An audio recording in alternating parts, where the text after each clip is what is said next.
10 seconds after Shedeur Sanders took his first regular season snap, the NFL handed him a tiny, unforgettable welcome present, a full-body reminder that the pros move faster and hit harder than college highlight reels. He'd come in because Dillon Gabriel left with a concussion. For a rookie who slid to the fifth round, missed the preseason spotlight, and hadn't been taking first-team reps, this was half a baptism and half a pop quiz. Sanders' first drive went 3 plays for 11 yards. His third drive, the one that would live on in highlight reels for all the wrong reasons, ended when Kyle Hamilton wrapped him up clean, popped the ball loose, and then celebrated like he'd just cashed in a celebrity watch sponsorship. Hamilton's move wasn't subtle. After the sack and forced fumble, he mimicked the watch celebration Sanders himself had used in college, the very gesture that made his persona part of the draft day conversation. It was the kind of on-field theater that TV producers drool over. Rookie comes in, rookie gets sacked, veteran imitates rookie's signature move. Social feeds blew up in real time. Memes were born before the referees could blow the whistle again. If you're keeping score, Sanders finished the afternoon 4 for 16 for 47 yards with an interception and 2 sacks. The stat line is blunt. The context is even blunter. He was thrown into a mid-game substitution scenario without the week-long installation any rookie quarterback needs. Yet that doesn't make the sight of Hamilton pointing at an imaginary wrist any less potent. It's theater and sport colliding in one cold, unsentimental moment. There are 2 ways to look at the scene, and both are useful. First, the optics. Headlines write themselves when a defensive star trolls a fresh face. Hamilton's celebration instantly became shorthand for the entire game. Ravens' swagger versus Browns' chaos. For gut reactions and hot takes, that's all anyone needed. Fans on both sides leaned in, some laughing at the audacity, others bristling at the perceived disrespect. In the modern NFL, narratives turn on 10-second clips and the accompanying takes multiply like wildfire. Second, the development reality. Sanders' arrival under those circumstances exposed the mechanics and process that matter most for young quarterbacks. He hadn't been throwing with the starting unit, he'd been sitting behind a roster the team prioritized elsewhere, and then, boom, he was asked to guide a comeback in a hostile environment. That's a lot to ask. The technical problems showed up fast, holding the ball too long, predictable scrambling paths that turned into sacks, and a couple of throws that needed to be crisper. He didn't play well. Sanders himself admitted as much. I don't think I played good at all.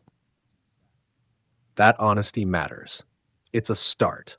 The other start, the one where a coach says you'll get fewer reps than your backup teammate, is the one that keeps a rookie from getting experience.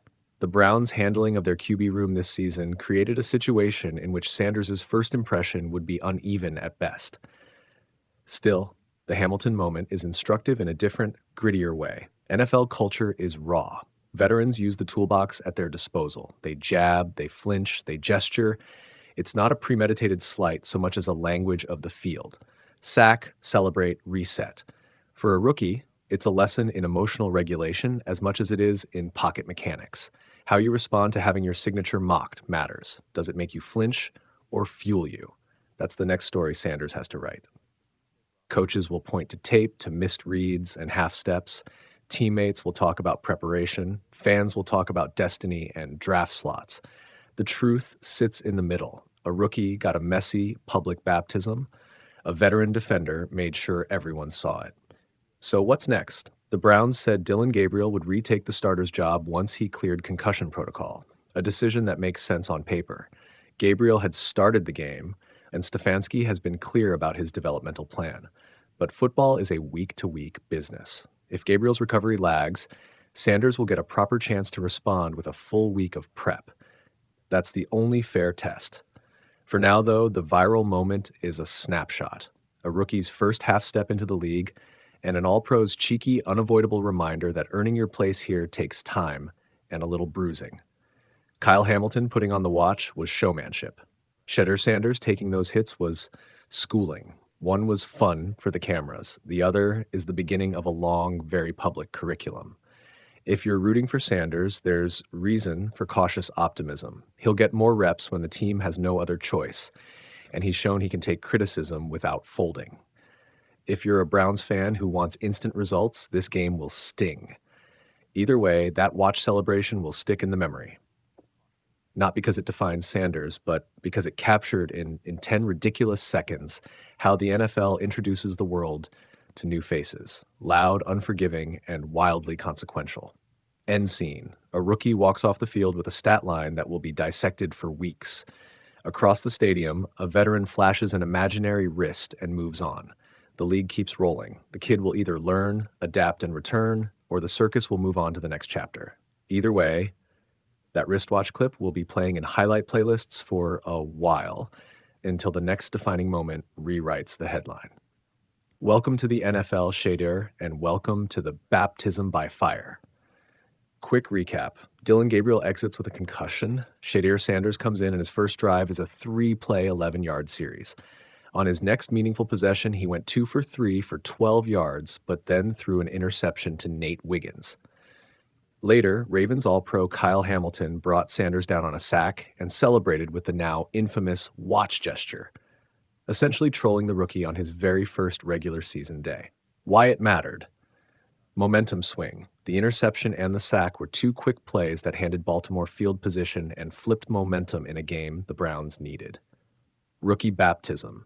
NFL debuts are rarely smooth. Part of the learning curve is surviving the chaos and using tape to get better. Hamilton's celebration was petty and theatrical, the kind of moment that makes highlight reels. But it doesn't tell the full story about Sanders' upside or Cleveland's coaching choices. Bigger issue. This wasn't just about Sanders' accuracy. It exposed pass protection, timing, and game prep gaps. Those are coachable. The Browns need to decide whether to shelter him with a simplified plan if he starts next week, or revert to Dillon Gabriel once he clears protocol.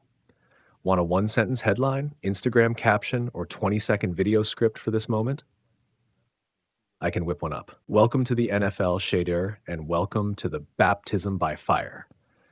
Quick recap.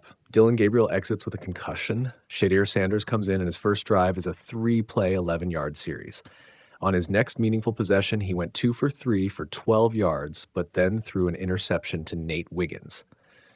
Later, Ravens All-Pro Kyle Hamilton brought Sanders down on a sack and celebrated with the now infamous watch gesture, essentially trolling the rookie on his very first regular season day.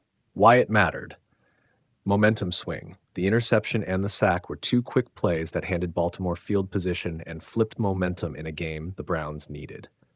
Rookie baptism. NFL debuts are rarely smooth. Part of the learning curve is surviving the chaos and using tape to get better. Hamilton's celebration was petty and theatrical, the kind of moment that makes highlight reels. But it doesn't tell the full story about Sanders' upside or Cleveland's coaching choices. Bigger issue. This wasn't just